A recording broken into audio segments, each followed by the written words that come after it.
अस्सलाम वालेकुम दोस्तों। तो दोस्तों इससे पहले वाली वीडियो में मैंने आपको बताया था कि ना अगर आप बांग्लादेश से पाकिस्तान जा रहे हैं तो किस तरह से अपने पासपोर्ट बनवाना है और किस तरह से आपने ऑनलाइन पे शादी करनी है। तो वो वीडियो आपके लिए सबसे ज़्यादा इम्पोर्टेंट है। तो दोस्तों इस वीडियो में मैं आपको बताऊँगा कि जब आपका पासपोर्ट भी रेडी हो जाता है और आपने ऑनलाइन पे शादी भी कर ली, डॉक्यूमेंट्स रेडी हो गए, तो फिर आपने वीज़ा कैसे लेना है। तो वीज़े के लिए जो आपको चीज़ें चीज़ें चाहिए होंगी उसमें सबसे पहले आपका पासपोर्ट है, बांग्लादेश से आपका पासपोर्ट, उसके बाद आपका बैंक स्टेटमेंट, उसके बाद आपका जो घर का बिजली का बिल है वो चाहिए होता है। घर का जो बिजली का बिल है वो किसी के भी नाम पे हो, आपकी अपनी फैमिली के नाम पे हो, अब्बू के नाम पे हो, किसी के भी नाम पे हो या आपका अपना नहीं है तो आस-पास में किसी पड़ोसी का है, किसी का भी है लेकिन इलाके में किसी का भी हो, तो वो चल जाएगा। तो बिजली का बिल का फ़ोटो होना चाहिए, आपका पासपोर्ट, आपका बैंक स्टेटमेंट होना चाहिए। बैंक अच्छे स्टेटमेंट नहीं भी है, फिर भी कोई प्रॉब्लम नहीं है, लेकिन बैंक स्टेटमेंट होनी चाहिए, ठीक है? तो बैंक स्टेटमेंट होनी चाहिए। उसके बाद आपका जो बांग्लादेश का निकाहनामा है, वो बांग्ला और अंग्रेज़ी दोनों में होना चाहिए, ठीक है? तो बांग्ला और अंग्रेज़ी दोनों में आपका निकाहनामा होना चाहिए और वो भी फ़ॉरेन ऑफ़िस से अटेस्टेड होना चाहिए, ठीक है? तो तब जाके आपके डॉक्यूमेंट्स वीज़े के लिए कंप्लीट होते हैं, ठीक है? ये चीज़ें आपको बांग्लादेश से चाहिए होंगी वीज़े के लिए। अभी पाकिस्तान से आपको क्या लगेगा वो सुनिए। तो पाकिस्तान में आप जिस लड़के के पास जा रहे हैं, तो उसका आईडी कार्ड चाहिए, उसका जो है ना आपको घर का बिजली का बिल का फ़ोटो चाहिए, ठीक है? तो उसका आपको जो है ना हाँ, वो मैरिज सर्टिफ़िकेट चाहिए जो आपने शादी की थी ऑनलाइन पे और मैरिज सर्टिफ़िकेट जो यूनियन काउंसिल से बनता है, वो इस तरह का होता है, वो मैरिज सर्टिफ़िकेट चाहिए। उसके बाद आपको जो है ना एक इन्विटेशन लेटर चाहिए और इन्विटेशन लेटर भी वही लड़का देगा, वो एक दावतनामा होता है, जैसे मैं किसी को बुलवा रहा हूँ, तो उसमें एक ऐसे लिखा जाता है जैसे मैं ऐसे कुछ लिखा जाता है जैसे मेरा नाम मोहम्मद रफ़ीक है, तो मैं यहाँ का रहने वाला हूँ, ये मेरे अब्बू का नाम है, ये मेरे आईडी कार्ड का नंबर है। तो मैं मेरी जो बांग्लादेशी वाइफ़ है, वो मेरी जो बांग्लादेशी वाइफ़ है, मैं उसको जो है ना पाकिस्तान आने की दावत देता हूँ, तो उसका ये पासपोर्ट नंबर है, उसका ये नाम है, ये उसके अब्बू का नाम है, वो यहाँ रहती है, ये उसका एड्रेस है, तो वो पाकिस्तान आना चाहती है, उसको वीज़ा दिया जाए। तो इस तरह से इन्विटेशन लेटर लिखा जाता है, ठीक है? तो उसको इन्विटेशन लेटर चाहिए होगा, तो ये डॉक्यूमेंट्स कंप्लीट हो गए, ठीक है? तो ये डॉक्यूमेंट्स होने के बाद आपको अभी जो वीज़ा है वो ऑनलाइन पे अप्लाई करना होता है, ठीक है? वीज़ा आपको कभी भी किसी ट्रैवल एजेंट से या कभी भी किसी एम्बेसी से नहीं मिलता है, ठीक है? वीज़ा ऑनलाइन पे अप्लाई किया जाता है। तो ये वेबसाइट है, इस वेबसाइट पे जो है ना आप जाके वीज़ा अप्लाई करते हैं, ठीक है? तो अभी यहाँ पे रुक जाइए। तो वीज़ा अप्लाई करने के लिए आपके पास क्रेडिट कार्ड होना चाहिए, ठीक है? तो ये जो क्रेडिट कार्ड है ये हर बंदे के पास नहीं होता है, ठीक है? हर बंदे के पास ये क्रेडिट कार्ड मौजूद नहीं होता है। तो अगर आपको क्रेडिट कार्ड की सहूलत जहाँ पे आप रहते हैं, आपको मिल मिल रहा है या आपके पास है, तो आप अपना वीज़ा क्रेडिट कार्ड से उसकी फ़ीस पे करनी होती है। तो क्रेडिट कार्ड से वीज़ा अप्लाई करके उसकी फ़ीस आप क्रेडिट कार्ड से पे करके वीज़ा अप्लाई कर सकते हैं, वीज़ा जमा कर सकते हैं और उसपे आप अपने सारे डॉक्यूमेंट्स अपलोड कर सकते हैं और एक चीज़ उसमें आपको एक व्हाइट बैकग्राउंड फ़ोटो भी चाहिए होगा, ठीक है? व्हाइट बैकग्राउंड फ़ोटो कुछ इस तरह से होता है, जैसे वो फ़ोटो आपके वीज़े के ऊपर लगेगा, ठीक है? तो वीज़े के ऊपर जो आपका फ़ोटो लगेगा वो व्हाइट बैकग्राउंड फ़ोटो होना चाहिए, इस तरह से होता है। आपका फ़ोटो, आपका पासपोर्ट, ये सब डॉक्यूमेंट्स आपको ऑनलाइन पे जमा करवाने होते हैं। जमा करवा के उसकी फ़ीस पे करनी होती है।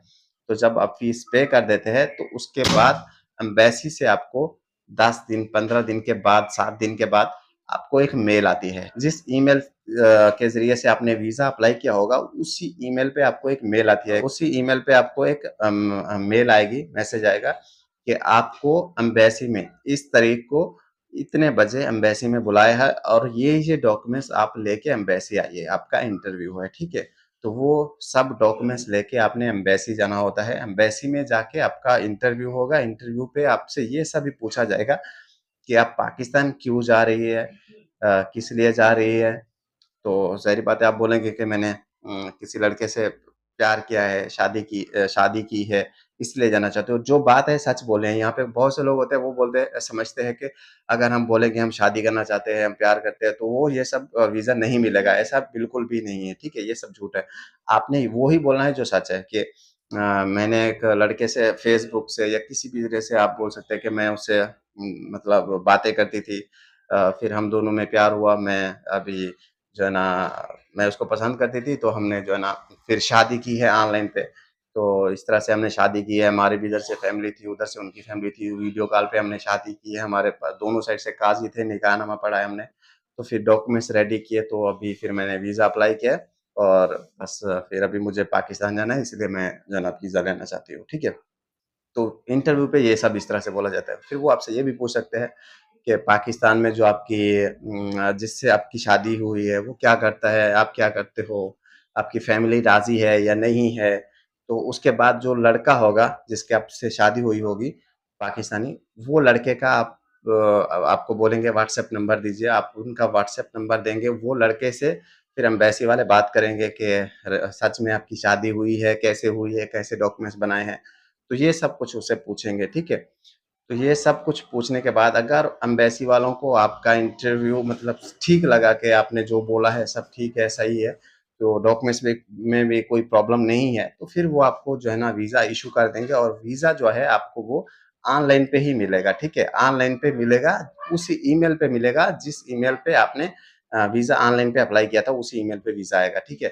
तो इस तरह से आप जो है ना वीज़ा ले सकते हैं, ठीक है? तो ये तरीकाकार है बांग्लादेश से पाकिस्तान जाने का और इस तरह से आप एक फैमिली वीज़ा ले सकते हैं, ठीक। जैसा मैंने पहले ही बोला है कि हर बंदे के पास क्रेडिट कार्ड नहीं होता है, हर बंदे को वीज़ा अप्लाई करना नहीं आता है, हर बंदे को ये सब डॉक्यूमेंट्स करना भी नहीं आता है और हर जगह से ये सब डॉक्यूमेंट्स बनाना भी आसान नहीं है, ठीक है। जैसे पाकिस्तान में आप ये सब किसी काज़ी को बोलेंगे कि इस तरह से मैंने शादी करनी है, इस तरह से डॉक्यूमेंट्स बनाने हैं, तो वो बोलेगा ये पागल है, इस तरह से कोई शादी नहीं होती, इस तरह से कोई डॉक्यूमेंट्स नहीं बनता। या आप बांग्लादेश से हैं और आप बोलेंगे इस तरह से मैंने किसी पाकिस्तानी से शादी करनी है ऑनलाइन पे, इस तरह से मुझे डॉक्यूमेंट्स बना के दो, वो भी फॉरेन ऑफिस से अटेस्ट चाहिए वो। तो वो सुन के भी ऐसे समझेंगे कि ऐसा कभी मुमकिन नहीं है क्योंकि वो पाकिस्तान का नाम सुन के ही आपको जो है ना वो डर जाएँगे कि ये काम हम नहीं कर सकते, ठीक है? उसके बाद जो है ना जब आप वीज़ा अप्लाई करने के लिए आपके पास क्रेडिट कार्ड नहीं होगा या वीज़ा अप्लाई करने का तरीका भी नहीं आएगा, तो उसके लिए आप मुझसे राब्ता कर सकते हैं। डॉक्यूमेंट्स बनाना हो या आपको वीज़ा अप्लाई करके देना हो या क्रेडिट कार्ड की फीस पे करनी हो, कुछ भी है, अगर आपको तरीकाकार नहीं आता है, तो वो फिर इंशाल्लाह मैं आपको करके दूँगा।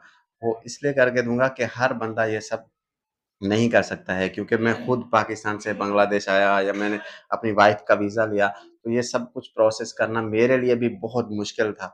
तो इसलिए मैंने ये वीडियो बनाई ताकि एक-एक बात मैं आपको बताऊँ और आपको मतलब वीज़ा मिलने में आसानी हो क्योंकि ये पाकिस्तान और बांग्लादेश का जो वीज़ा है, कभी भी किसी ट्रैवल एजेंट से नहीं मिलता है। ये मैं आपको बार-बार बोल रहा हूँ, कभी किसी ट्रैवल एजेंट के पास नहीं जाना है आपने कि हमें वीज़ा करके दीजिए और हमें पाकिस्तान से बांग्लादेश जाना है या बांग्लादेश से पाकिस्तान जाना है। कोई भी ट्रैवल एजेंट आपको वीज़ा नहीं दे सकता है।